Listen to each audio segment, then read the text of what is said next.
liked how attacking in nature that line was. I thought Byro's, playing great hockey, as we know. I think Brett Murray's playing his best hockey of his career right now, and Rusek's been really fighting to increase. We've all seen the skill from Rusek, right, and the creativity and the mind, and he's competitive as heck. But I kept challenging him. We keep challenging him. Like it's got to be every day.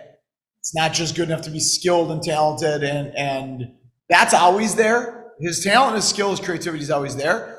But you also got to be competitive as heck every single day, every day in practice, every game, if you want to play in the NHL. And I think that Rusek has really continued to raise that part of his game, on the puck, off the puck type of competitiveness, to accentuate his creativity and his intelligence. So Rusek, Bernie Meyer, they're all still young. How do you challenge them in a different way? Yeah, I mean, they're 23 and 24 years old, and they're young players. So there's rookies in our league that are 23, 24 years old. So we look at all of our players as players that need growth in their game. Mike Mersch, no different. Sean Malone, no different. Our job in the American League is to help our players get better. And the better we can make our players and the more improvement they make individually, the better our team will become collectively. And so, yes, we talk more about Rosine and Kulik and Kisakov and Kozak and Cedarquist and those types of guys because they're young prospects. But we're also proud that Arttu Ruotsalainen got better last year, and Mark Jankowski got so much better last year and is now a full-time NHL player. Sometimes that's within our organization, sometimes that's elsewhere, but we take a lot of pride in that as a coaching staff, that we fight to make our players every day better, whether they're 28-year-olds or whether they're 19 or 20-year-olds. Yeah, those three will stay together. Sean Malone is out probably week to week. He'll be out for a few weeks, upper body. And so our lines will have to juggle a little bit, but we will keep Byro and Rusek and Murray together. Is loving having him out on the ice. So, I mean, obviously it's going to be by committee filling his role, but who really can step up for that? Yeah, it's hard to fill the role of Sean Malone. Center, penalty kill, power play, leader, competitor, so many things he does. I just love coaching him. And I just have so much respect for who he is as a player and who he is as a teammate. So I don't think anybody fills that role, but by committee, we need other guys to be leaders. Some of the young guys, it's something we talked to Kozak about just this morning about, he's got 25 games in. He's a center. He's a warrior. It's time to start asserting himself. He can be vocal. Everybody has their own responsibility. They can lead in their own ways. And especially now the young players, they've got 25 games under the belt. I don't look at them as rookies anymore. And they can take further steps in those areas. But, I think the guys we already talked about from a forward perspective, the Murrays, the Byros, those guys have been real strong secondary leaders for us already this year. And they'll have to do so even more with Malone out of the lineup. Subban will start again tonight. We just really pleased with the progress he continues to make. I thought he was sharp early. I thought we turned too many pucks over in the second half of the game. But he's got a little bit of he's on a little bit of a streak right now, and you kind of want to ride that hot hand when you can. I don't know. We'll worry about that tomorrow. We think strategic and long term, but you do have to make decisions that are right for today, and then reevaluate those decisions heading into the next game. Now we're just coming off a 5-day Christmas break, so everybody is a little more rested. So that applies to Subban, but it also applies to guys playing some extra minutes to step up for Malone. It's a little easier to do so when you're not coming off of a 4 and 5 the week before, whatever that is.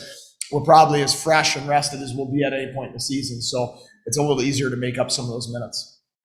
Wednesday, you mentioned that puck decisions were a little sloppy. Where do you think the team is at mentally? Yeah, I think we're in a good spot. The guys, we're fighting every day to try to become a great team. I think we're a real good team right now. We're way better than we were 3 months ago. We're not great yet.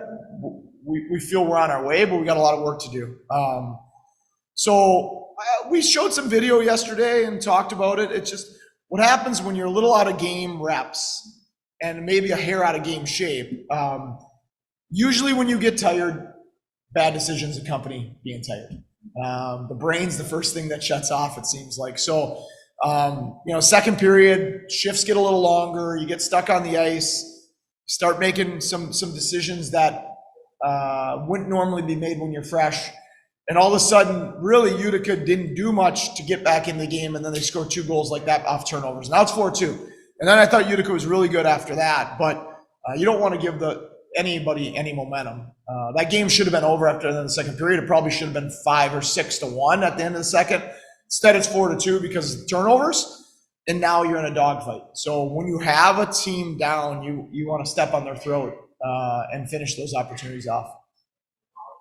Belleville is violent. They play with an edge. Right now, their record's a little bit flipped from the beginning of the season when they last saw them. So what are you expecting from them? Violence, yeah. They're a really physically demanding team to play against. We watch their games against Toronto, and they're hard. They're going to hit you. They're going to pressure you. They're going to come at you. You're going to get cross-checked. You're going to have to skate through sticks to get to the net.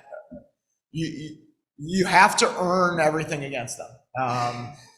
And the American League's interesting because when you play a team, the next time you play them, the lineup might be totally different. The power play might be totally different. Just because of guys that get called up or injuries, we deal with that. They're dealing with it. Nobody had sympathy for us when we went through 54 guys on our roster last year. And you want to take advantage if another team isn't at full strength. Pilot on waivers, what's the time frame there?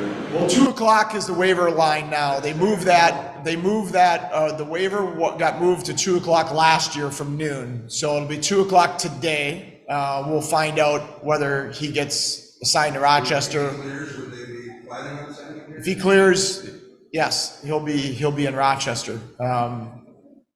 Does he clear? I don't know. He's a really good hockey player. So we'll see. We'll see how that plays out. The organization this year seems to be, well, even go back to last year here, young.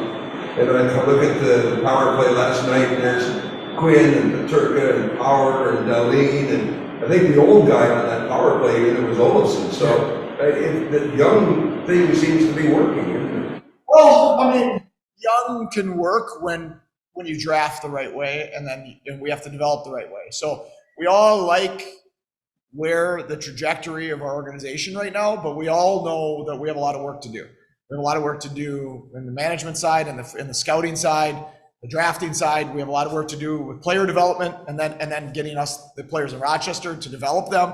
And obviously they got a lot of work to do in Buffalo, but we're certainly in a better spot than we were, 15 months ago. And that's a real credit. It starts with our scouting staff and management, the players they've signed and drafted.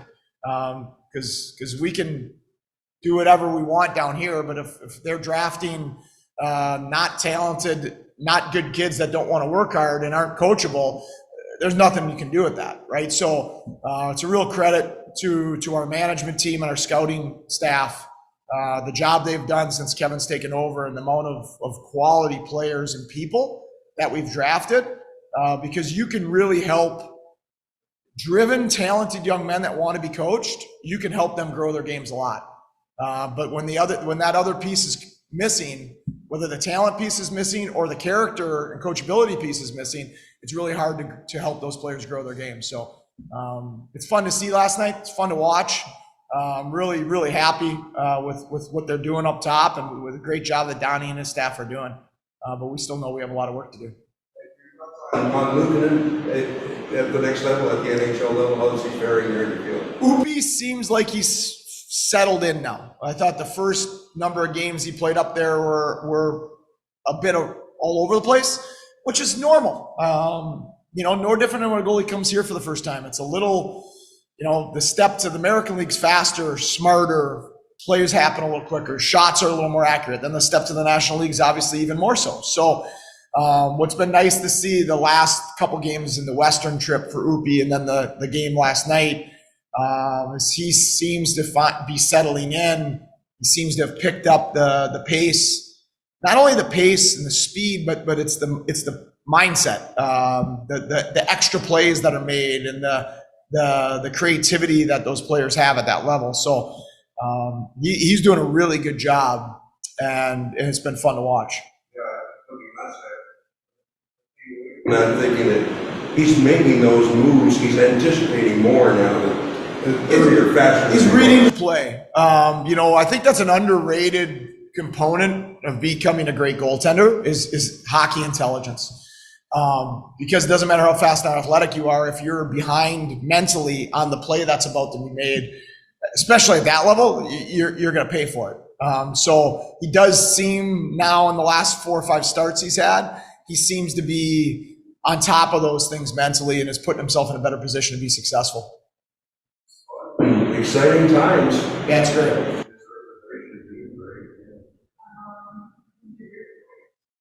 I rooted for both players. It was interesting to watch. They were lined up against each other a lot on faceoffs. Yeah, they're both. It's a credit to them, right? Because they've been producing. Now, neither produced yesterday, but they've been producing. But they get the hard assignments. Like they're both playing first line, so they both have to play against the other team's top players, against the other team's top defensemen. That's not easy to do. So I don't think either one of them was excellent yesterday, but they both helped their team. Cooley helped his team get a point. Rosine helped his team get 2 points. So the nice part is they won't play each other in the quarterfinals. So as long as they're not playing the United States, I'll continue to root for them.